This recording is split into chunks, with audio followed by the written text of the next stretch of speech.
Mau tanya Pak, dalam Efesus 1 ayat 4, di dalam dia, ayat 11, di dalam Kristus, maksud ayat ini Kristus sebagai firman atau Kristus yang inkarnasi menjadi daging, menjadi manusia. Dan tolong juga jelaskan sebelum dunia dijadikan. Kapan dunia dijadikan? Awal dunia? Apakah sama pengertian dunia dan bumi? Yang berikut saya tanya 1 Korintus 13 ayat 9. Sebab pengetahuan kita tidak lengkap. Apakah ayat ini hanya untuk Paulus dan jemaat Korintus? Apa juga untuk kita sekarang ini? Yang terakhir, keinginan daging dan keinginan roh ini sudah ada pada manusia pada waktu diciptakan. Apa setelah manusia jatuh dalam dosa? Ada 4 pertanyaan ini dari Pak Yeremia, Pak. Ya, tolong Pak, nanti diulangi Pak Dodo ya, pertanyaan satu-satu. Jadi saya kalau suruh ingat 4-4-nya, saya nggak ingat. Ya, pertanyaan pertama dulu apa tadi? Mau tanya dalam Efesus 1 ayat 4, ada kata-kata atau frasa di dalam dia, di dalam Kristus, dan di ayat 11. Ini maksud ayat ini Kristus sebagai firman atau Kristus yang inkarnasi setelah Yesus menjadi daging, menjadi manusia, begitu Pak.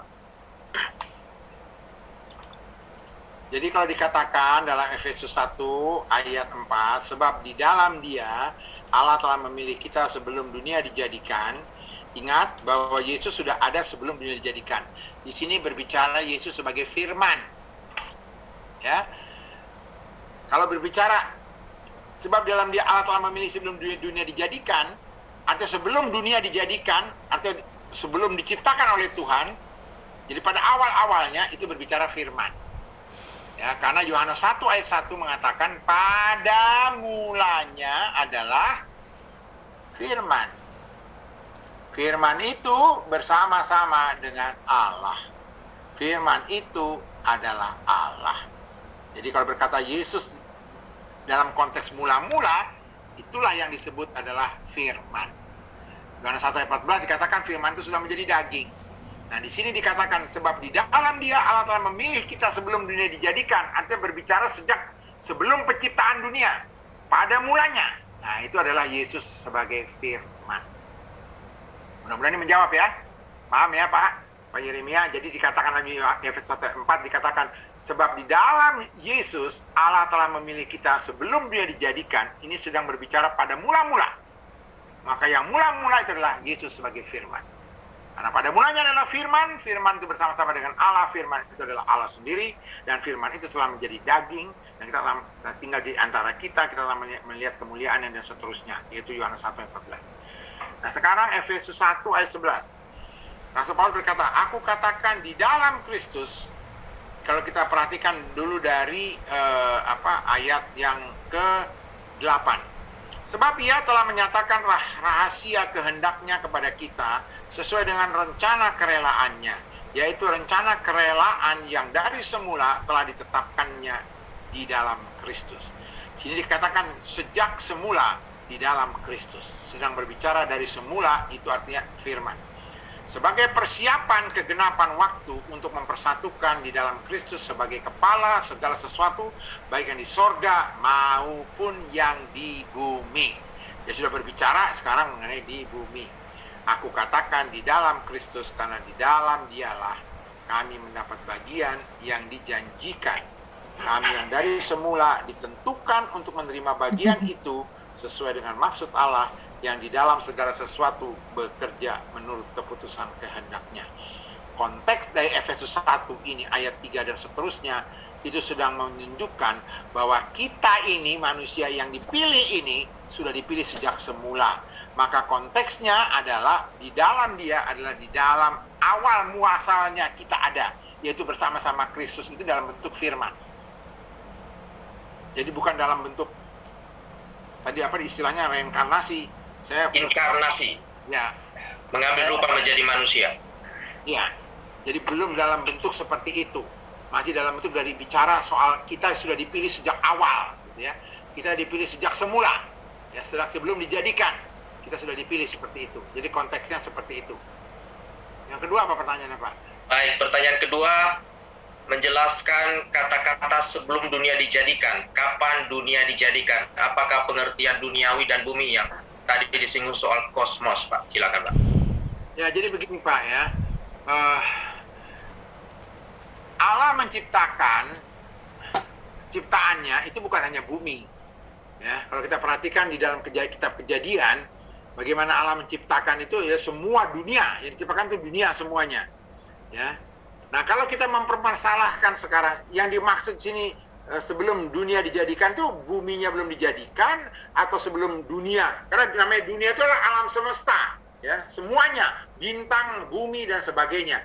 Apakah kita sudah dipilih sebelum dunia dijadikan atau sebelum bumi dijadikan? Ya, di dalam bahasa aslinya dibilang kosmon itu adalah dunia. Bukan bumi. Bukan earth, ya, world. Jadi dunia. Konteksnya bukan kita memperdebatkan bumi atau dunia. Konteksnya adalah sebelum Allah menciptakan segala sesuatu, dia sudah terlebih dahulu memilih siapa yang dipanggil. Itu makanya tadi diberikan perumpamaan, contoh bagaimana seorang arsitek membangun satu rumah.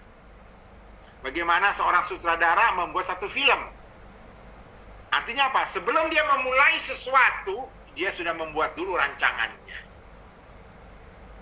Sebelum Allah melakukan sesuatu penciptaan, sebelum semuanya dijadikan, dia sudah merencanakan dulu.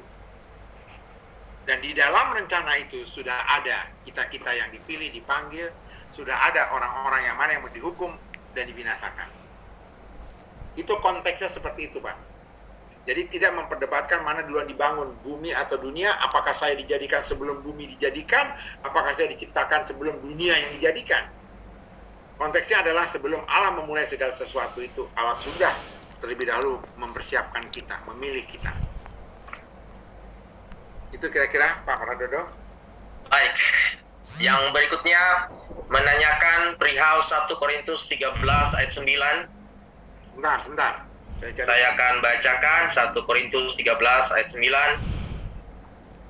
Sebab pengetahuan kita tidak lengkap dan nubuat kita tidak sempurna.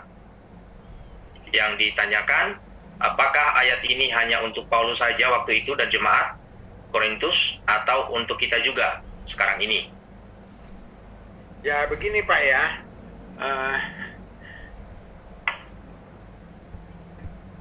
Rasul Petrus menulis surat. Rasul Yohanes menulis surat. Rasul Paulus menulis surat. Yakobus menulis surat. Yudas menulis surat. Penulis Ibrani menulis surat. Itu semua tujuannya ada. Tujuannya kepada siapa? Pembacanya itu ada. Ada pembacanya. Kalau kepada Korintus ya jemaat pembaca di Korintus. Kalau kepada Kolose ya jemaat di Kolose.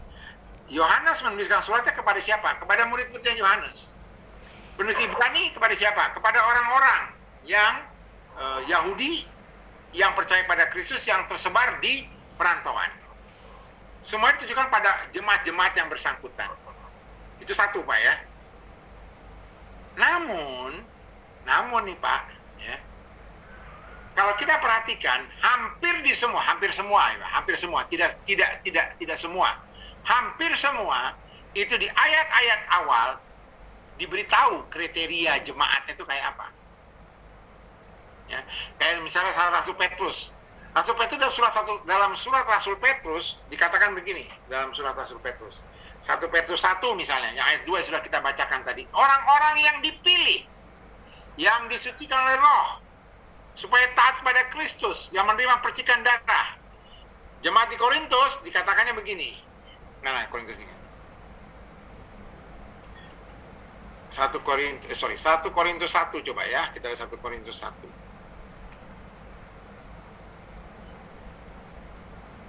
Dari Paulus yang oleh kehendak Allah dipanggil menjadi rasul Kristus Yesus dan dari Sostenes saudara kita kepada jemaat Allah di Korintus. Siapa itu jemaat di Korintus? Dikatakan yaitu mereka yang dikuduskan dalam Kristus Yesus dan yang dipanggil menjadi orang-orang kudus. Jadi Di sini bukan lihat dari jemaat Korintusnya, dilihat kriterianya jemaat itu seperti apa. Filipi seperti apa, Efesus seperti apa, ya. Ibrani seperti apa, Tesalonika seperti apa. Itu dilihat kategori karakteristik jemaatnya. Dan semua menyatakan pada umumnya, semua mengatakan yang dipilih lah, yang dipanggil lah, yang dikuduskan lah, yang diselamatkan lah, yang dikasihi lah. Seperti itu semua kriterianya. Ya. Hanya satu yang saya tahu di Galatia, itu Rasul Petrus tidak memberikan kriteria seperti apa itu jemaat di Galatia. Ya, kalau kita baca buka Galatia, memang Rasul Paulus tidak menuliskan jemaat Galatia itu seperti apa, apakah orang dipilih, dipanggil, enggak, dia nggak menuliskan itu. Mungkin dia waktu menuliskan itu karena dia lagi dalam posisi mau menegur, ya, karena jemaat Galatia itu di ayat Galatia 1 jelas kelihatan, ini orang-orang Galatia sudah mulai dengan mudahnya mau meninggalkan iman kepada Kristus, gitu ya. Maka dikatakan begitu mudahnya engkau, gitu ya. Jadi mungkin dia dalam kondisi lagi marah, maka dia tidak memberikan kriteria atau karakteristik dari jemaat itu. Jadi kalau dalam tadi 1 Korintus 13 ayat yang 9 tadi, itu apakah ditujukan kepada siapa? Paulus saja atau Paulus dan jemaat Korintus?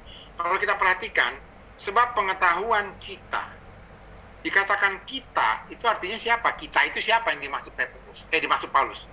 Paulus dan jemaat di Korintus. Jadi dimaksud sebab pengetahuan kita. Siapa itu kita? Aku dan kamu, jemaat di Korintus. Nah, siapa itu jemaat di Korintus? Karakteristiknya seperti apa? Seperti yang tadi. Orang yang dipanggil, yang dikuduskan, dan sebagainya. Dalam 1 Korintus 1 ayat 2 sebagainya. Apakah saya masuk dalam kriteria itu? Kalau saya masuk dalam kriteria itu, artinya ya firman ini juga ditujukan kepada saya. Gitu. Ya, jadi jangan diartikan surat Korintus berarti untuk jemaat Korintus. Surat Galatia untuk orang Galatia. Surat Ibrani untuk Ibrani. Tidak. Lihat karakteristik orangnya seperti apa. Jemaat Tesalonika berarti untuk jemaat Tesalonika. Tidak. Karakteristik jemaat Tesalonika seperti apa? Kan sudah dikatakan juga. Itu sebabnya dalam penulisan surat-surat itu jelas dikasih tahu apa kategori orang, karakteristik orangnya seperti apa. Dan kalau kita masuk karakteristik orang itu, artinya memang itu ditujukan pada kita juga. Saya katakan tadi hanya jemaat Galatia yang tidak dikasih tahu kayak apa kriterianya. Kira-kira itu jawabannya. Yang berikutnya, jadi tujukan kepada Paulus dan jemaat Korintus, termasuk kita yang memenuhi kriteria jemaat Korintus. Baik, jelas sekali. Kita lanjut pertanyaan terakhir. Terakhir, keinginan daging dan setelah manusia jatuh dalam dosa. Jadi kalau kita melihat sejak kitab Kejadian, pada mulanya itu tidak ada keinginan daging. Semuanya masih dalam kuasa pimpinan Allah. Sampai akhirnya iblis itu datang. Ya, sampai akhirnya iblis datang. Nah, iblis itulah yang pertama kali membuat manusia itu mempunyai keinginan daging. Sekali lagi, iblis itulah yang memulai keinginan daging. Jadi Hawa dan Adam itu sudah ada. Dan mereka tidak punya keinginan daging apa-apa saat itu. Mereka hanya melakukan apa yang Tuhan mau. Sampai akhirnya iblis datang. Melalui Hawa dan seterusnya Hawa menggoda yang namanya Adam. Kalau kita perhatikan kata-kata iblis itu kepada Hawa, jelas. Itu membangkitkan keinginannya si Hawa. Makanya reaksi Hawa apa atas tipuan iblis? Dia bilang, dia lihat buah itu menarik. Nah, ini kan kata menarik ini sudah ada keinginan namanya, gitu ya. Kata menarik, enak untuk dimakan. Nah, itu dia sudah mulai ini. Nah, jadi keinginan itu selalu timbul karena iblis yang sudah bekerja atas orang itu. Selama iblis tidak bercokol di orang itu, selama orang itu bisa menolak tipu iblis, ya tidak akan ada keinginan daging. Makanya dikatakan, kita sudah membahas mengenai ini beberapa minggu yang bukan, mungkin di minggu-minggu awal, orang yang hidup oleh roh hendaklah dipimpin oleh roh. Supaya apa? keinginan roh lah yang bercokol dalam diri kita, bukan keinginan daging. Kalau saya dipimpin oleh roh, artinya saya bisa melawan itu yang namanya keinginan-keinginan daging. Nah, kalau ditanya sejak kapan itu keinginan daging muncul? Apakah sejak saya lahir? Ataukah sejak saya mengenal dosa? Kembali, dosa itu, Rasul Paulus katakan begini. Saya terpaksa mengulang lagi nih ya, dari beberapa belas minggu yang lalu. Dikatakan begini dalam firman Tuhan. Keinginan daging itu menjebak kita, menggoda kita, menyeret kita. Dan kalau keinginan daging itu dibuahi, dia mendatangkan dosa. Yang namanya dibuahi itu maksudnya dituruti. Kalau keinginan itu dituruti, maka itu menjadi dosa. Jadi jangan dibalik, Pak. Kapankah keinginan daging itu ada? Apakah sejak ada dosa? Bukan. Keinginan daging yang dituruti. Ya, firman Tuhan katakan keinginan daging yang dibuahi, itu yang menjadi dosa. Bukan dosa yang mengakibatkan keinginan daging. Bukan, Pak. Keinginan daging yang kalau dipenuhi, dibuahi, itu menjadi dosa. Dan kalau dosa itu sudah matang, maka itu menjadi maut. Ya, itu jawaban pertama, Pak ya. Jadi bukan dosa. Jadi kapan Pak keinginan daging muncul? Apakah pada saat ada dosa? Enggak. Justru keinginan daging itulah yang menyeret kita, memikat kita, sehingga kita menurutinya atau dibuahi menurut Alkitab, itu yang mengakibatkan dosa. Nah, kapan itu keinginan daging ada? Nah, saya sudah jelaskan tadi. Pada saat iblis datang. Dari mulanya kan yang namanya Hawa itu tergoda dengan keinginan itu gara-gara ada iblis. Jadi kalau ditanya kapan Pak keinginan daging itu datang? Saat ada iblis. Berarti kita bisa dong selama ada di dunia kan iblis ada di dunia. Memang iblis ada di dunia. Makanya kita akan terus menerus dipikat. Maka dikatakan dalam firman Tuhan, kita akan selalu dipikat oleh keinginan kita. Selalu loh, bukan sekali-sekali, selalu dipikat oleh keinginan kita, yaitu keinginan daging. Nah, bagaimana saya melawan keinginan itu supaya saya tidak mengikuti keinginan daging? Ya hiduplah di dalam roh. Roh Kudus maksudnya. Dipimpin oleh roh. Galatia 5 ayat 25 mengatakan semua orang yang hidup dalam roh hendaklah dipimpin oleh roh. Artinya dengarkan apa yang kata roh mau. Bisakah saya hidup dalam roh?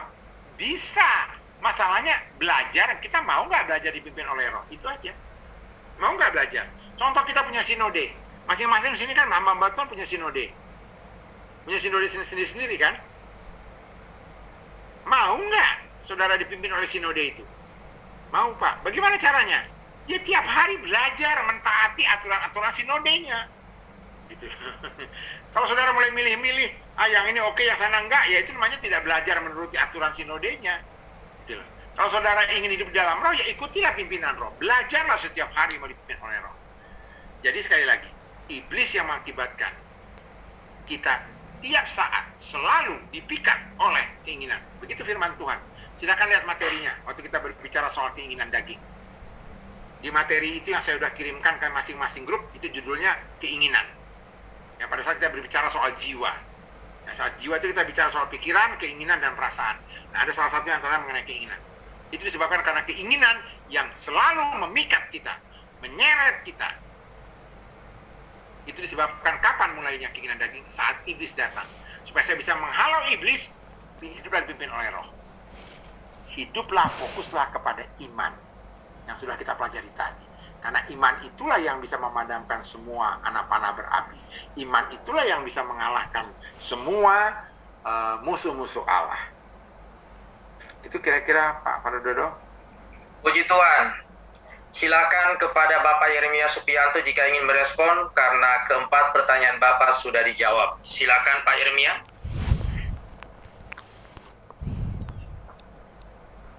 Terima kasih Pak atas penjelasannya. Cuma saya mau konfirmasi yang ini Pak, yang 1 Yohanes 2 ayat yang ke-16. 1 Yohanes berapa? 2 ayat yang ke-16. Semua yang ada bunyinya. Ya, pertanyaannya apa, Pak? Di situ kalau kosmos itu awal, tetapi di situ ada keinginan daging tuh Pak. Oh bukan, saya bukan bilang kosmos itu awal, bukan Pak. Saya bukan katakan kosmos itu awal, kosmos itu dunia. Tapi dalam konteks yang tadi dijelaskan awal-awal dunia, itu kita dipilih, itu gue bicara pada awal sebelum dunia dijadikan. Tapi kalau bicara di sini kosmos artinya ya dunia. Jadi kalau dikatakan janganlah kamu mengasihi, ayat berapa tadi, ayat 16 ya? Ayat Sebab, 16. ya, sebab semua yang ada dalam dunia, ya kenapa? Pertanyaannya apa Pak? Yaitu keinginan daging. Ya? Makanya tadi saya tanya keinginan daging.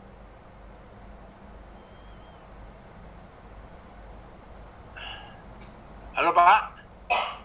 Terputus Pak, suara Pak Yeremia. Sepertinya jaringan bermasalah. Oke, nanti kita lanjutkan ya. Begitu. Baik, kita lanjut. Ya. Nanti begitu. Ini. Bagaimana Pak Yeremia? Silakan Pak. Ya. Sudah terjawab Pak.